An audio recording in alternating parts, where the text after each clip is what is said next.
The next speaker is Daniel Langkilde.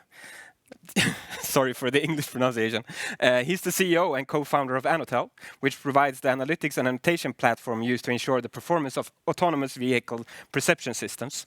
And I think, he's really a rising star on the AI startup scene here in Gothenburg in Sweden with his company. And it seems like he's hit gold with his first business venture, which cannot be entirely down to luck, I think. And I'm really envious. It's cool. It's really amazing work. Thank you. He will talk about the impact of data quality on model performance. So take it away, Daniel. Thank you very much. Yeah, so great to be here. I'm really excited that Gaia can happen despite the COVID situation. So today I'm hoping to bring some clarity around how data plays into training machine learning models. So we're going to cover a couple of different things, but we have a relatively short amount of time. So I'm going to try and be on to the point, and then we'll leave some room for questions.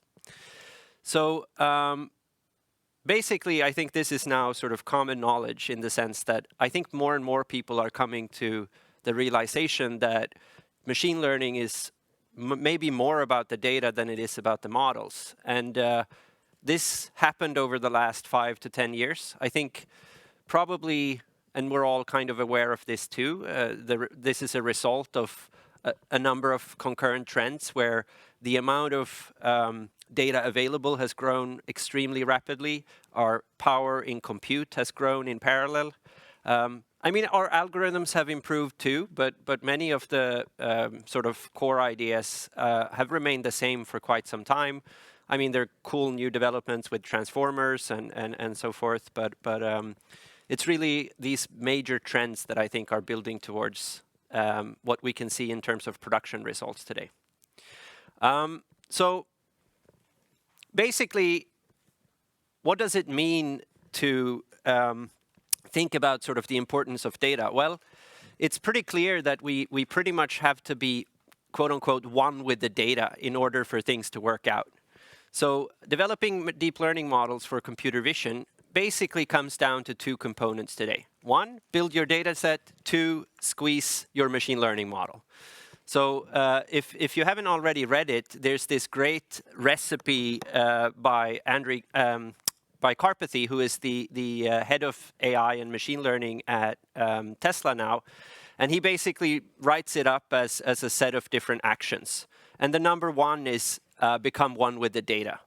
So the other steps he has are not things I'm going to cover much today because they are really more about the machine learning models than they are about sort of the data. But basically, he sort of reduces the second half of this to squeeze the juice out of your model. So you can read his blog post, his recipe, to figure out more about 2 to 6 there. And then today we're going to instead focus a bit more on number 1. So in order to reason about sort of the importance of machine learning models, you have to start getting into what they are all about. And you realize quickly that modern models are huge. Like they have enormous amounts of parameters. The latest iteration of GPT, the generative pre-trained transformer model, GPT-3, which I believe is the largest model at all, but at least the largest language model, has 175 billion parameters. So 175 billion little knobs you can turn to make it sort of perform really, really well. That's a huge number. It means you can store enormous amounts of information, just plain store them in the parameters if you wanted. But it's also extremely expensive. It's almost $5 million to train it once, as far as I understand.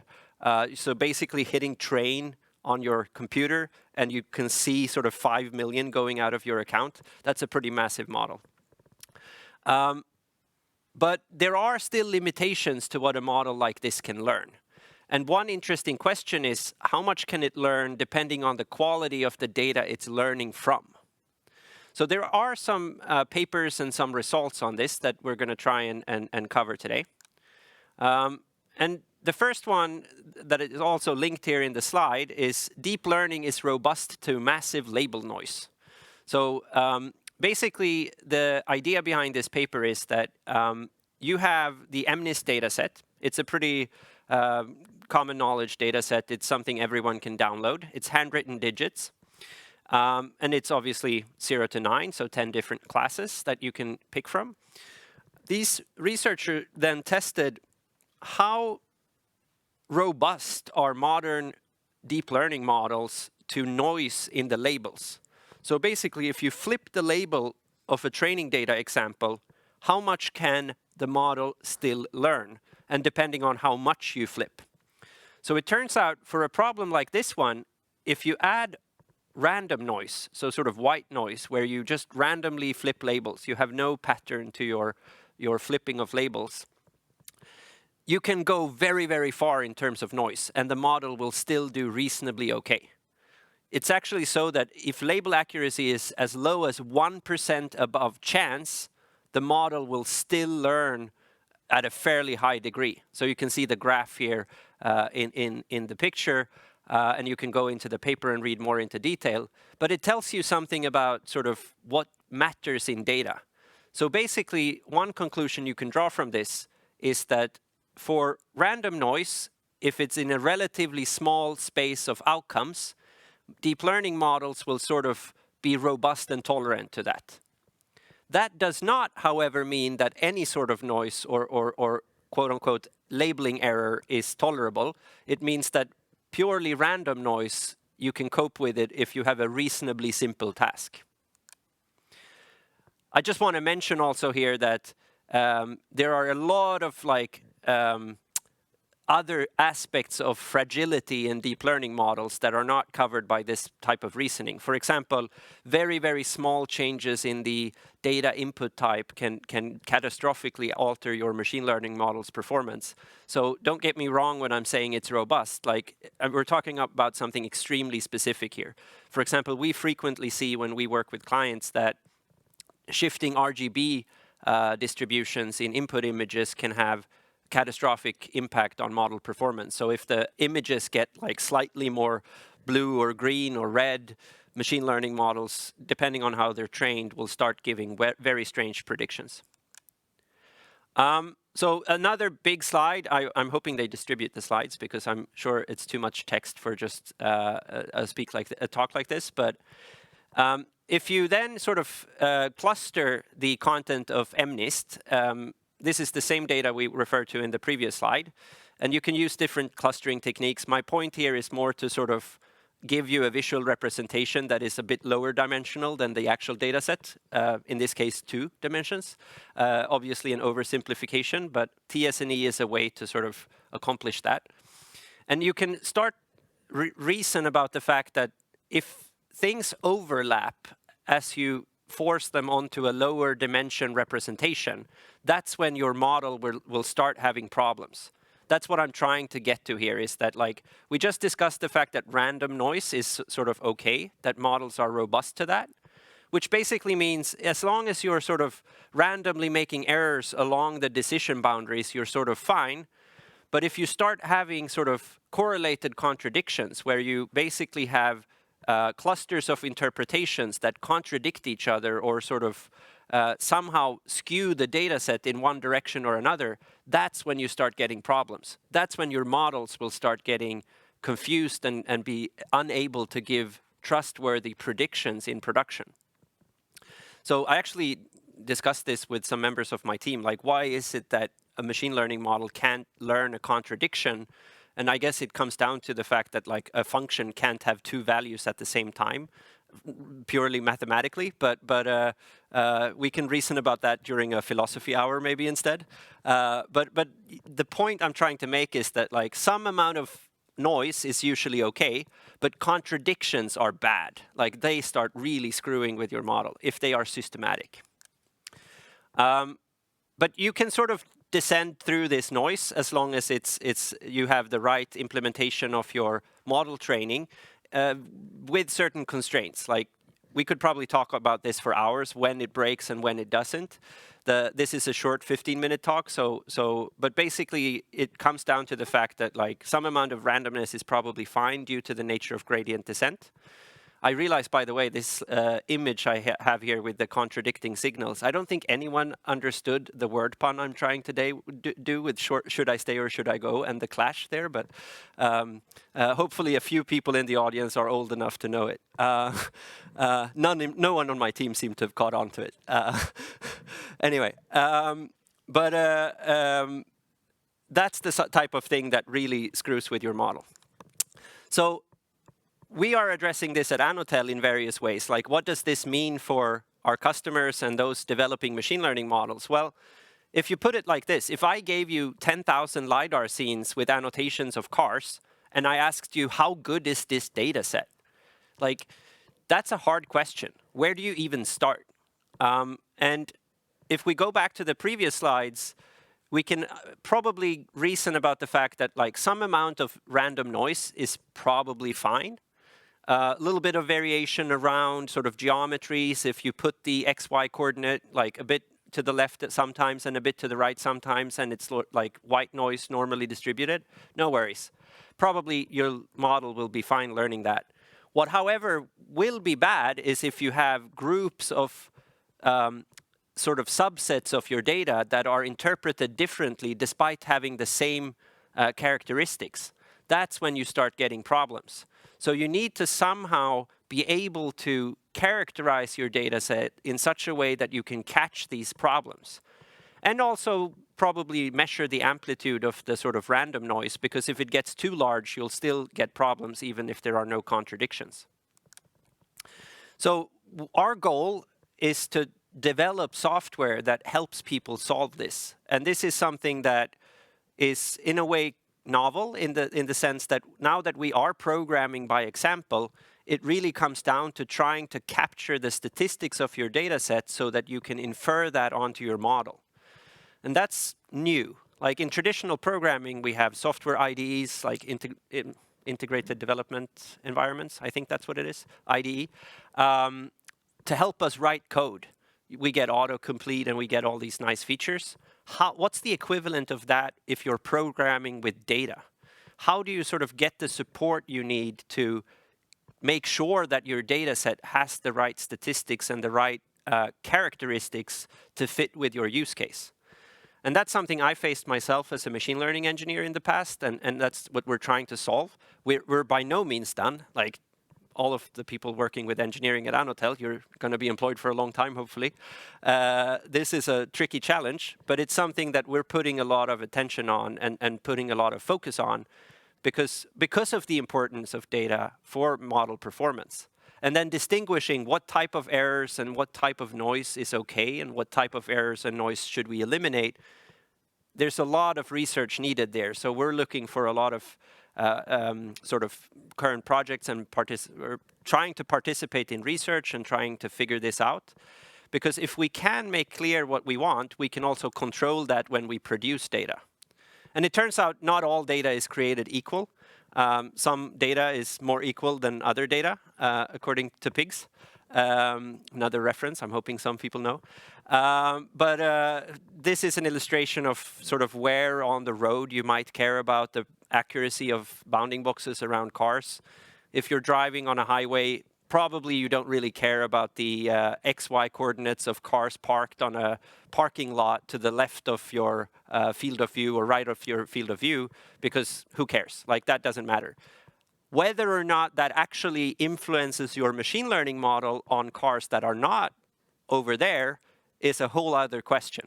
So that's a hard thing to figure out. Like, if you systematically down prioritize irrelevant information due to its position in a data set, will that influence all predictions of things that are of that character? To some extent, the answer seems to be yes, but you also can have sort of areas in your field of view where you disable your loss function, and there's like a bunch of tricks you can do to overcome this.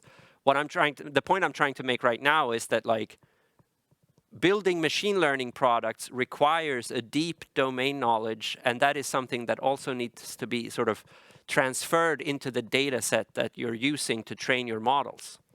And the impact of various aspects of a data set on your model performance is a non-trivial thing to sort of understand and predict. And I believe firmly that there are new software tools needed to solve this.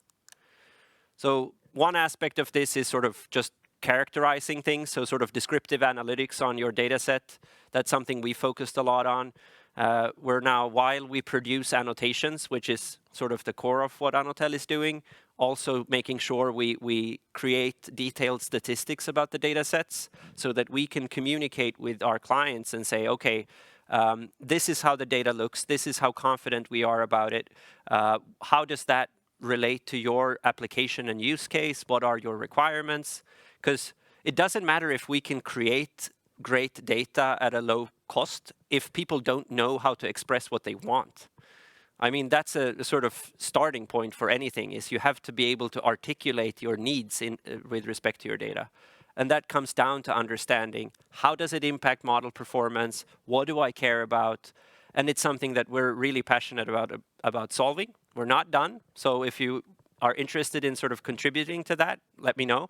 We're always looking for more smart people, but I hope you learned a little bit today about how data quality relates to model performance. Thank you. Thank you, Daniel. Let me just jump on scene here. So we have a couple of questions that have come in through the chat, but I will actually start with my own one that I prepared before. You warned me at least. That's nice. Yeah, exactly. I did that. Okay, so I mean, you're mentioning that machine learning models have difficulty handling systematic errors in your labels, but what I've seen is that that's often an issue in, I mean, important issues in the underlying data. So if we take an example from the medical field, for example, it's often the case that doctors have different opinions about the diagnosis. And if you have consistent errors in the label, that's actually a sign of that there's an important issue here, that maybe you're squeezing the problem in in the wrong way, for example. Have you thought about that in this scenario? Yeah, I mean, it's a great point. Like, the fact that we want it consistent doesn't necessarily mean there's a simple answer, is basically what you're saying. And that's probably true for a lot of things. Question is, are those suitable things to try and train machine learning models for? Like, if it's hard to agree as humans on what the right answer is, should we really prioritize to automate that particular thing? I think that's a question worth asking if you're in that situation. Like, there's a lot of simple stuff that we definitely can automate because there's a clear signal. And that's where we get the most bang for the buck today. And then the further into the gray areas of what is signal and not, art, music, macroeconomics, whatever, like noisy stuff, the harder it is to automate, right? So, yeah, sure. I want to follow up on that one. But let's move on to the next question here. We have one from U1. So in the MNIST example, the classes of images overlap. So what would that mean, instance, for example, in a text classification setting? Have you thought about that? I mean, I used to work with text. I'm tried to move on, but there's a lot of ambiguity in text. So obviously there's many similar examples there. I mean, certain words, depending on their context, can have many different meanings. So basically, overlapping labels there would be if annotators, for example, interpret a word systematically different in a similar context. That would be a case of like confusing signal for the network. And that's extremely common. Yeah, like exactly. Almost every NLP data set I've seen has that issue because text is hard. Yeah. I mean, I honestly think images are a lot easier. Sorry. It also comes down to the bias and the fairness question that we had in the morning. Sure.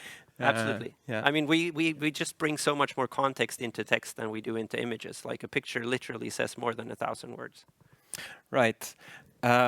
So a question now from Marie that is just coming in is, how are you treating data that could give a high risk, for example, in this scenario? Do you make the difference between, I mean, the importance of the labels in front of the car or?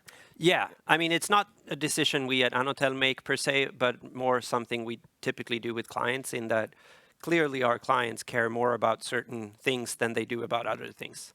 On the other hand, like I said, it could be dangerous if you systematically label with high accuracy on cars in front of you and not on cars around you, because due to the nature of convolutional neural nets, they are localized in a way that means bad labels in weird positions could potentially influence your predictions also in front of the car. Yes, it would be dangerous actually to look a little bit too much on the high-risk cases.